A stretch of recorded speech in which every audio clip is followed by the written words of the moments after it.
The following interview gives us an insight to the life of a soldier during World War II. This particular man is named Jack Porter, and he is 94. We asked him to describe his most memorable moments just before the war and throughout his military service.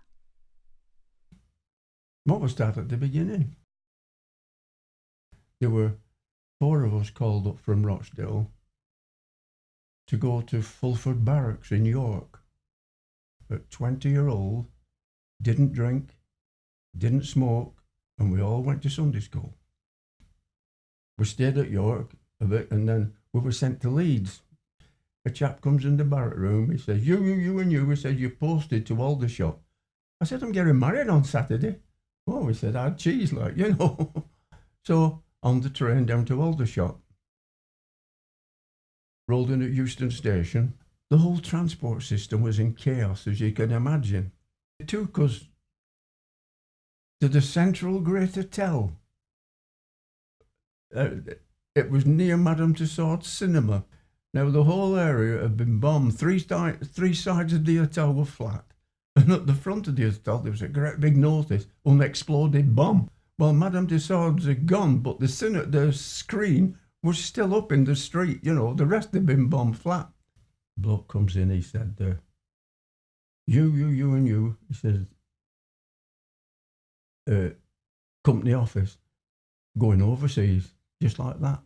There was this ship.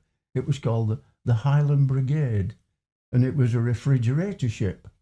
So, day after, we set off in convoy, and we went way up north, and we cut across to America, to Canada it was, and then down the east coast of Canada, down the east coast of America, and somewhere like halfway, we suddenly turned off and came across the Atlantic towards Africa. So we got to Durban, off the ship, and they marched us to the station. There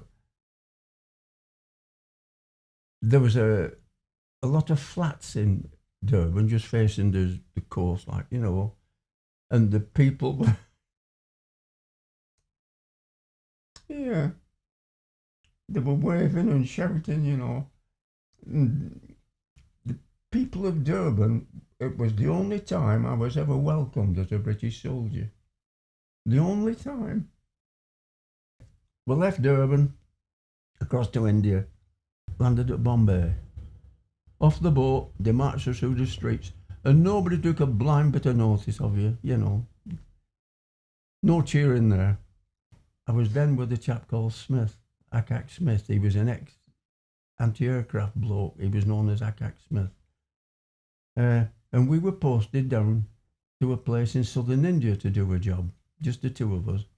And we were walking up to Secunderabad station, and we were pushed to one side. Everybody they cleared the deck, the police, you know, and so what's happening, what's coming? And what it was the Nizam's daughter-in-law, I think it was. She was the Maharani of Baroda. These are Indian royalty, you know. And they came walking up to the station. It was just like a Hollywood thing. The women had beautiful saris on, and the chaps had gorgeous uniforms, you know. They went up these steps of the station, and when they'd gone, they let us go on. And on one side, there was this royal train, and these people were having a meal. So Smithy and I, being nosy, one coach, there was just one table, the full length of the coach. And it was just like a Hollywood set. There were candelabras and whatnot, you know. But what struck me there was typical India. There was all that royalty and silverware and pomp and circumstance. And 30 feet away, there were people sleeping on the station. They lived on the station. It was their home. You know, and the system seemed to work. It really shook me to see these people with nothing, and these people on this train with everything. So I was put on a train, a troop train. We're on it about a week. We stopped twice a day to feed the troops, you know, and whatnot. On this train, we were in like the first class, and the compartment, it held 4, and it slept 4. There were 2 sets of bunks in this compartment. There was myself, a so-called Christian, there was a Hindu, there was a Sikh, and there was a Muslim. 4 different religions. It was great that 4 religions, and I was sorry to get off that train. They were right smashing blokes. The station was Manipur Road Station. That's right. Anyway, we got on the road, and it led up into the mountains, and it was 100% jungle. You know, this road was cut out through the jungle, and the hills must have been 7,000 or 8,000 feet high, and all covered in thick jungle. The Japs came, and we found out afterwards there were about 3,000 British and Indian, and we were surrounded by 15,000 Japanese. We were surrounded, and it became known afterwards as the Siege of Kohima. Now, I won't say so much of it because it'll upset me. I spent most of my time in a blooming hole. We were there for about a fortnight. We were supplied from the air, and that's what saved us. The Japanese, they couldn't get supplies from the air.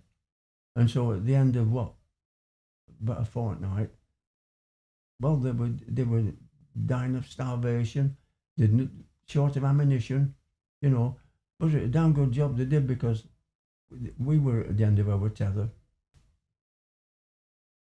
So we set off then chasing the Japs back.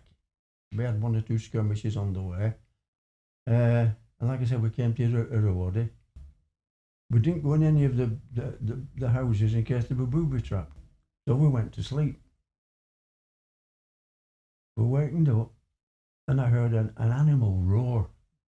I thought, what the hell's that? I thought, it's not an elephant. I knew it wasn't an elephant. I thought, surely it's not a ruddy tiger. Anyway, suddenly the Indian sat up on the floor and said, what is it, Sam? What is it, you know? Oh, tough guy, Sergeant. Oh, it's nothing like go to sleep. Oh, I like it. Anyway, coming at us was a herd of cows. Yeah. I mean, imagine laying on the floor and these cows coming at you. Well, I sat up in bed and I screamed at the top of my voice. Sheer panic. But I did the right thing because the leading cows branched off and went down by the other side of the house. And chasing them came the bull. He was the guy that was making all the noise. So we didn't get much sleep that night. This lot were chasing about. Anyway, that was that. We started pushing on back. We came to the river, like I told you, we crossed. And on the other side of the river, there was a place called Pagan. And it was the old capital of Burma. The Japanese had printed money, so much money that it was worthless. And it was blown about the streets. 5, 10 rupee notes, you know. Well, I picked some of these up. Souvenirs. One day, rumour came through that somebody had dropped a big bomb. You know. Well, we knew nothing about it. And then a day or 2 after, hey, they dropped another bomb somewhere. Nothing. They sent this guy up with a loud hailer. And he broadcast somewhere that the war was over. Well, you know, crazy. We didn't know nothing about it, but that was it, and that's how it ended. It was absolute chaos.